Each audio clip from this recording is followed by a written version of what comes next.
It's safe to say that in our current times, not any type of movies or TV shows or even animations can be released. I mean, anime is different, man. Japan is a total different breed. But outside of that, it's different. I mean, cancel culture has now planted itself deep into our world now, that if you think back to some movies and TV shows that were released back in the past, I mean, you know definitely that wouldn't pass today. So I'm here in this video with 8 controversial movies that would have been cancelled today. But before we get to the video, I hope you guys subscribe, turn on that post notification bell not to miss any new videos. Now let's jump into it.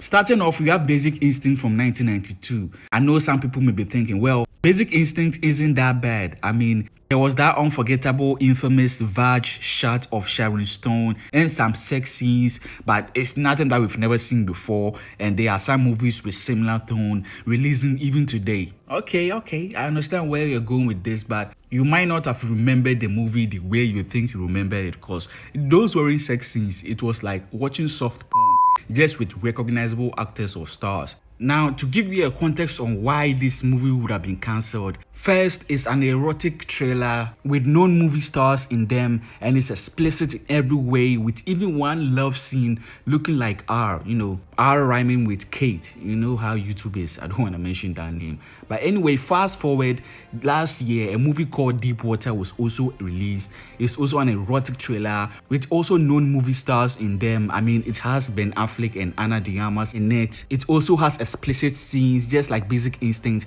But you know what happened to Deep Water? Nope. I bet some of you don't even know that such a movie released. Others do because, they follow Ben Affleck and Ana de Armas. But last year, the movie didn't get a theater release, but just silently added to a streaming service, Hulu. Some of you may say that, oh, it's because of the pandemic and what, and nah. We are past that. There's no excuse. Movies last year were getting theater release left and right. They could have released this. I mean, they have 2 big stars in them, and plus other movie stars that were also in them as well. Now, comparing it with Basic Instinct, that's not to say that when that movie was released, it was without this backlash. I mean, it was accused of homophobia and misogyny, among other things. Even today, when it's mentioned, it's not because it's about, oh, this movie is good and it's underrated, but it's about Sharon Stone's cross-leg scene and its explicit content. That's all. At number 7, we have 2002's Ken Park. The movie that never found a US distributor and was outright banned in UK and Australia. The thing is, the director of the film was already surrounded by criticism about, teen exploitation and bullying in his previous movie titled Kids. And what did he do? He decided to go even further with this movie. Ken Park was about several California teen skateboarders with their sex lives and their relationships with their parents or in their absence. And one of the controversies and complaints about this movie was that its portrayal of underage sex, violence, and cruelty, and even the S word, which rhymes with you and I.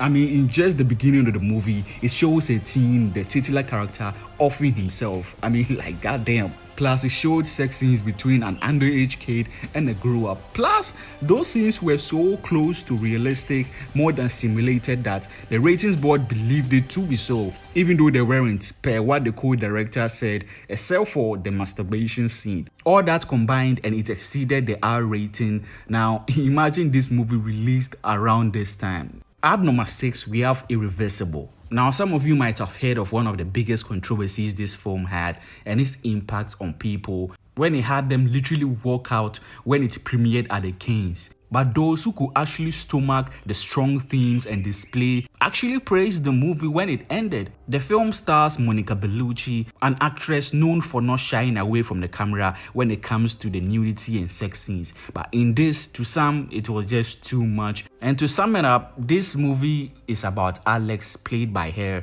who is taken sexually without her consent. It's not even a scene that maybe passes by quickly. Nah, it's an almost 10 minutes R scene. Now, that's just brutal, horrific, and uncomfortable. And after that scene, it deals with the aftermath of the situation. But the crazy thing is that, I mean, what could be crazier than that scene? But the thing is that the movie is told in reverse, which means that haunting R scene happens at the beginning of the film, and as such puts a bad taste in the viewer's mouth right away and just casts a dark shadow over the movie. And also, each scene is one continuous uncut shot or a one by popular popular mentioning, with the dizzy camera work and music and one of his frequencies having a sickening effect. In short, the whole movie was just something eerie and uncomfortable to watch. Even though the movie was trying to preach a message about anti-R, R rhyming with Kate, and by the end also depicts the main character Alex as a human and not a sex object, and also to condemn movies and society, the culture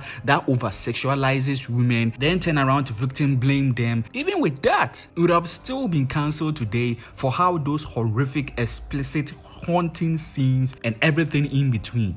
At number 5, we have Manhattan, the 1979 movie. Now let me pitch you this. A movie about a sexual relationship between a 17-year-old high school student by name Tracy and a 42-year-old divorced guy called Isaac.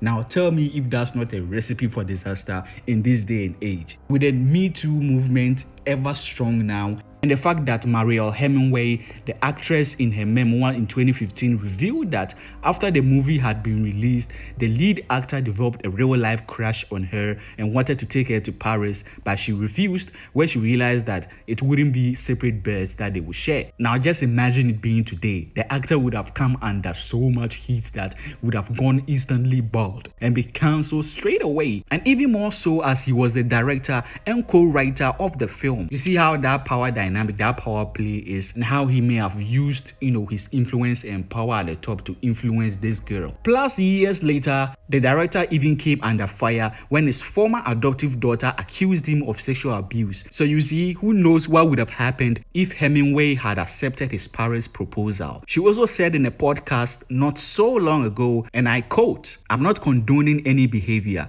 That movie probably couldn't come out today, 100%. So there you have it. At number 4, we have Last Tango in Paris, the 1972 movie that was so explicit and disturbing in some of its scenes that it received an X rating, an MPAA classification, which was just a death sentence for films and their filmmakers because it limited the exhibition of the film nationwide and across the world. Not only that, the movie was banned in many countries, including the director's very own Italy. Now, to sum up the movie, it was about a middle-aged widower and a young girl who engaged in intense and detachable sexual relationship where they didn't even know each other's names. If you think that's messed up, well, the actor was Marlon Brando, who was 48 at that time, and the newcomer actress was Maria Schneider, who was just 19. Back then, it also received harsh criticism to some of his aggressive sexual scenes, and in one in particular, when Brando's character uses butter as a lubricant to anally, you know where I'm going with this, right?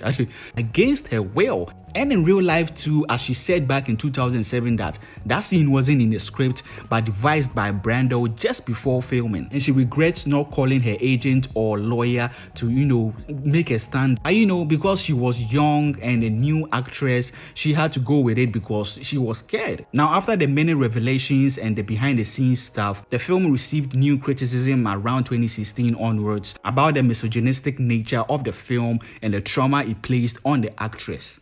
At number 3, we have Day of the Woman, aka I Spit on Your Grave, in 1978. This movie was immediately banned in all countries and theaters for its horrific and borderline traumatic R scene, R rhyming with cape. The whole premise of the movie was about a woman surviving this not just by one guy but about 4 of them, and after that her revenge killing of all the men who used her. One crazy thing about this is that while doing research for this list, I found out that they are sequels to this movie, though they are not direct, but they are just rendition of the first movie, sort of their own take on the movie, but with the same plot. Plus, the actress in the original movie in 2019 came back for this time a direct sequel. Like, what the hell?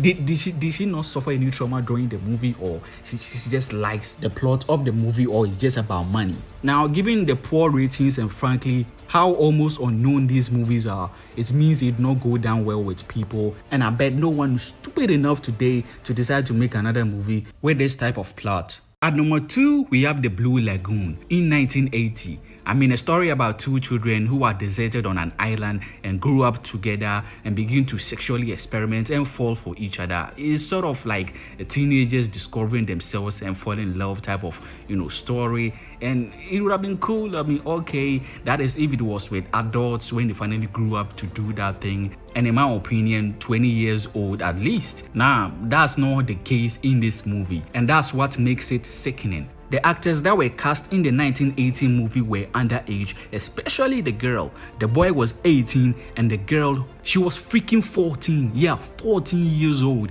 which makes every nude scene, every sex scene just plain wrong and just like what were they thinking? Like, even though they took steps to, make sure the movie wasn't advertised as child pornography, such as the actress having a body double for some of the nude scenes, which is also messed up in its own way because they are asking the viewers to see and imagine the 30-year-old body double as one of a kid. Plus, when the movie came out, it was just eyebrow raising and just shocking that the actress in it, Brooke Shields, who was 14, was made to testify in front of Congress about the movie. I guess they wanted to know if it was her choice and all that, but man, there were also two movies after this that were based on the original book, the same storyline, but with them at least they had the sense to not do something stupid like this. Now at number 1 we have Salo, or 120 Days of Sodom in 1975. This movie is so damn disturbing, and I bet you if you search right now the most controversial movies of all time, this movie will be at least in the top 10. Well, what is it about, you may ask? Well, Salo is an Italian horror art film about the high society, the elite of Italy, who take teenagers to their own rural location and keep them there for their own sickening sexual pleasures and all that. That means that any sexual activity you can think of, or should I say most, you will see them in this movie, and without consent too. Not forgetting how several of the taken characters are forced to consume human waste. Like, what the hell is wrong with some of these directors and writers? It seems most of them should be checked into therapy along with their script to be examined before they make their films. Now that's it for the list. These are the 8 movies that some of them will probably and others definitely cancelled if they are released today. With some of them, they are not mainstream, so they can release amidst all the backlash and cancelling and all that. But with the others who want theater releases and box office successes, they wouldn't make it at all. Like, Twitter would tear them apart and their box office numbers would dwindle. Now let me know in the comments below what you thought of this list, and if you want to help the channel out, please subscribe and turn on that post notification bell not to miss any new video, and leave a like. It helps the channel out. Now that's it for the video. As always, Neytiri here. See you guys in the next one.